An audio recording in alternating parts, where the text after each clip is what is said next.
खुशी का इजहार किया। ये वो केस है जिसमें हुकूमत बड़ी बढ़ के मारा करती थी। हुकूमत ने इस पर पूरा नैरेटिव बिल्ड किया था। हुकूमती बयानिया ये था कि साइफर केस बड़ा स्ट्रॉन्ग केस है और ये वो केस है जो बानी पीटीआई को सजाए मौत तक लेकर जा सकता है, क्योंकि हुकूमत पर क्या दबाव और क्या हुकूमत इस फैसले को अल्टीमेटली चैलेंज करेगी, कोई अपील करने का इरादा रखती है। ज़रा इस हवाले से कंफर्म कर रहे हैं कि हुकूमत शायद तैयारी कर रही है कि इस पर कोई अपील की जाएगी। जाहिर है इस पर हुकूमत का मौक़िफ़ जानना बहुत ज़रूरी है। इस्लामाबाद हाई कोर्ट जिसके अपने अंदर इस वक्त हलचल चल रही है, इसके बावजूद वो बड़े से बड़ा फैसला दे रही है। पहले इस्लामाबाद हाई कोर्ट ने तोशाखाना केस में पाकिस्तान तहरीक इंसाफ के साबिक चेयरमैन इमरान खान उनकी अहलिया बुशरा बीबी की सज़ा मुअत्तल की। उसके बाद 190 मिलियन पाउंड केस में इस्लामाबाद हाई कोर्ट से बानी पीटीआई और उनकी अहलिया को रिलीफ मिला और अब साइफर केस में बानी पीटीआई और शाह महमूद कुरैशी की सज़ा मुअत्तल कर दी गई है। यकीनी तौर पर यह फैसला तहरीक इंसाफ के लिए ठंडी हवा का झोंका साबित हुआ है। अदालत के बाहर पीटीआई ने जश्न मनाया, नारेबाजी की। पीटीआई रहनुमाओं ने इस फैसले पर खुशी का इजहार किया। यह वही केस है जिसमें अदालत ने बानी पीटीआई और शाह महमूद कुरैशी को 10-10 साल कैद की सज़ा सुनाई थी। ताज्जुब की बात यह है कि एफआईए की प्रोसिक्यूशन टीम उस वक्त केस में जुर्म साबित करने में कामयाब हुई थी जिस पर खुसूसी अदालत ने कहा था कि इस्तग़ासा के पास जुर्म साबित करने के लिए ठोस सबूत मौजूद थे। लेकिन अब वो सबूत बानी पीटीआई और शाह महमूद कुरैशी को इस केस में बरी क्यों नहीं करा पाए।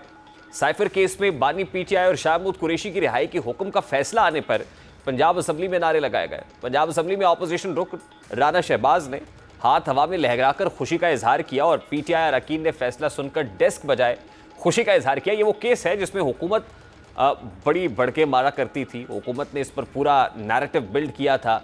हुकूमती बयानिया ये था कि साइफर केस बड़ा स्ट्रॉन्ग केस है और ये वो केस है जो बानी पीटीआई को सजाए मौत तक लेकर जा सकता है, क्योंकि अल्टीमेट जो सज़ा है ऑफिशियल सीक्रेट एक्ट की खिलाफ वर्जी की वो अपनी जगह पर।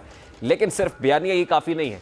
प्रोसिक्यूशन को चाहिए था कि वो स्ट्रॉन्ग केस बनाती, प्रोसिक्यूशन साबित करती, लेकिन साबित करने में नाकाम रही। हुकूमत इस्लामाबाद हाई कोर्ट पर सहूलतकारी का इल्ज़ाम ज़रूर लगाएगी, कहेगी और पॉलिटिकल पॉइंट स्कोरिंग करेगी, लेकिन सियासी पॉइंट स्कोरिंग के साथ जुर्म को साबित करना भी तो ज़रूरी है। यहाँ ये काबिल ज़िक्र है कि साइफर का मामला पहली बार 27 मार्च 2022 को उस वक्त के साबिक वज़ीर आज़म ने एक जलसे में अवामी सतह पर उठाया था।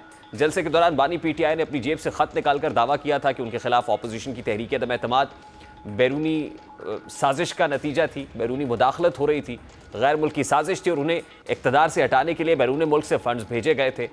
मुबैना तौर पर साइफर 7 मार्च 2022 को अपोजिशन की जानिब से तहरीक अदम एतमाद पेश करने और इस पर वोटिंग के लिए कौमी असम्बली का इजलास तलब करने से एक रोज़ कबल भेजा गया। बादअज़ा पीटीआई हुकूमत ने इस सिफारती केबल, डिप्लोमेटिक केबल को अपना इक़्तिदार ख़त्म करने की साजिश करार देते हुए इस पर कौमी सलामती कमेटी का इजलास भी बुलाया था।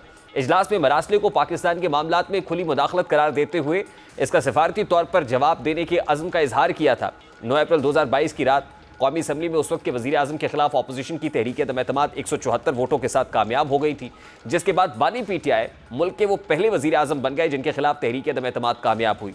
हुकूमत की तब्दीली के बाद वज़ीर आज़म शहबाज शरीफ की सरबराही में कौमी सलामती कमेटी का एक और इजलास हुआ, जिसके एलामिये में कहा गया कौमी सलामती कमेटी को एक आला तरीन सिक्योरिटी एजेंसीज़ ने दोबारा मुतला किया है कि उन्हें किसी साजिश का कोई सबूत नहीं मिला। बहरहाल आज इस्लामाबाद हाई कोर्ट ने इस सज़ा को कलअदम करार दिया है।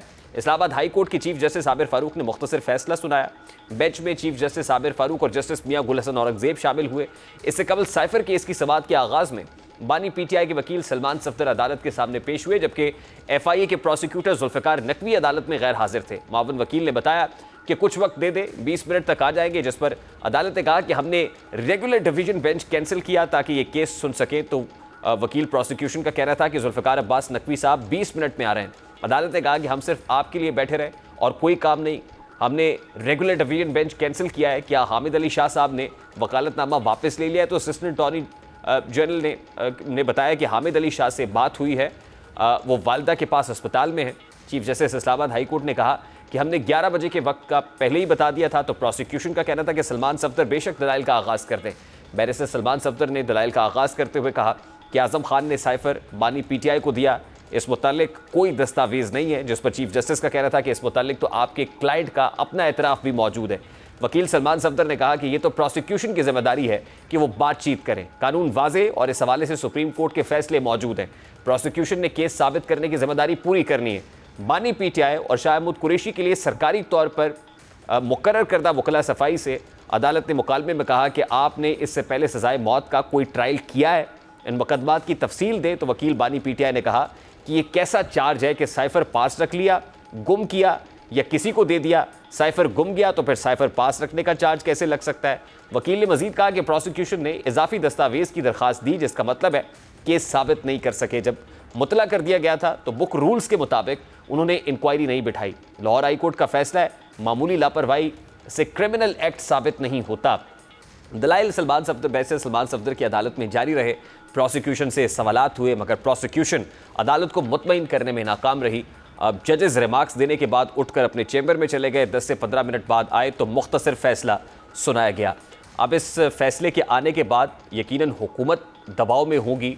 बानी पीटीआई और पीटीआई स्टेट कर रही है, अपने बयानिए की फतह करार दे रही है।